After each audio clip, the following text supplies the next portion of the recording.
एक बाप और बेटे की कहानी। आनंद एक कॉलेज में छात्र था।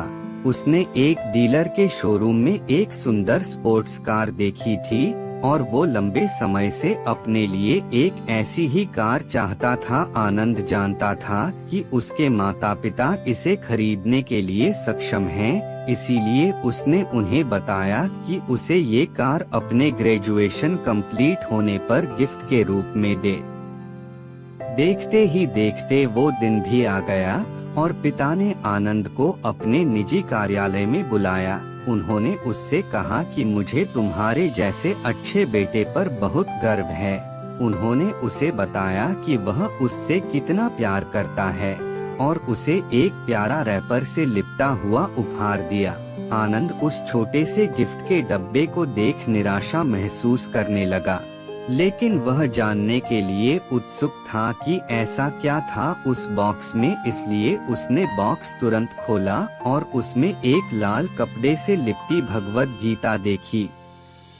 आनंद ने कहा, आप इतने अमीर हैं और आप मुझे केवल एक गीता दे रहे हैं। काफी गुस्से से अपने पिता पर वो चिल्लाया और अपनी नाराजगी और गुस्से के वश में आकर आनंद न आव देखा ना ताव तुरंत घर छोड़ दिया। काफी साल बीत गए। आनंद अब एक सफल व्यवसायी बन गया था। वह अपने जीवन में खुश था। उसकी शादी हो चुकी थी और उसके 2 बच्चे थे। उनका परिवार एक सुंदर घर में रहता था, लेकिन उसके पिता के साथ टूटे रिश्तों के कारण उसकी आत्मा अभी भी आहत थी। आनंद अपने पिता का घर छोड़ने के बाद कभी उनसे नहीं मिला था। आनंद को उस दिन के बाद अपने पिता को ना मिलने का पछतावा हमेशा रहने वाला था, क्योंकि एक दिन उस एक पत्र मिला जिसमें उसके पिता के निधन की खबर थी और साथ ही ये बताया गया था कि उन्होंने अपने जीवन भर की पूंजी वसीयतनामा के अनुसार अब आनंद के नाम कर गए थे।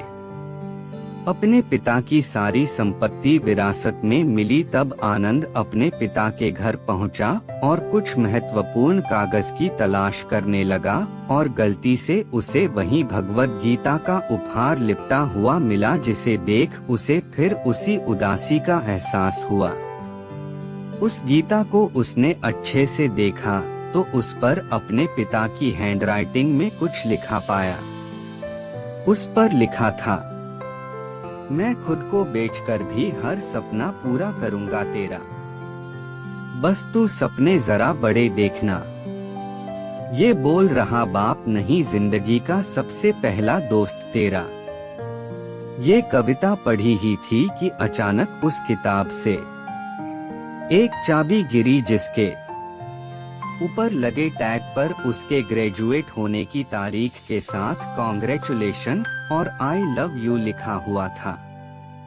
आनंद के सर के ऊपर से उसके पिता का साया तो पहले ही उठ चुका था और आज उसकी जिंदगी की सबसे बड़ी गलती के बारे में जानकर उसके पैरों के नीचे से जमीन भी खिसक गई। इस दिन आनंद की आंखें और रूह दोनों पछतावे के आंसू रोई। इसलिए कहते हैं, बिना देखे कोई ऐसा काम मत करना कि जिंदगी भर पछताना पड़े। धन्यवाद।